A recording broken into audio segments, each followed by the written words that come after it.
So in most of the 2021, there was a lot of fear amongst many market players and also among economists that global growth is turning perhaps too hot. Central banks and policymakers have come out with perhaps too aggressive a stimulus. In the beginning of that period, central banks responded by saying that it's a transitory inflation. However, inflation turned out to be much more permanent than they had anticipated. Fearing loss of credibility and facing very aggressive and high inflation, central bankers have responded with a lot of aggressiveness to this high inflation.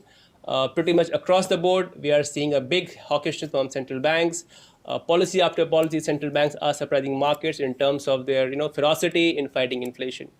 The result of that has been that global growth is now turning lower, global inflation is turning lower. And one can say that, after losing after this dent in credibility last year from central banks because of, misreading the inflationary impulse, central bankers are on track to regain their credibility in terms of their inflation fighting credentials. The flip side of that is that there is no way in which central banks themselves can reduce inflation without hurting markets, without hurting growth. And that's what exactly is playing out currently.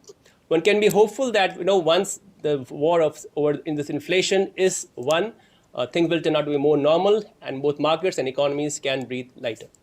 Mutual fund investments are subject to market risks. Read all scheme-related documents carefully.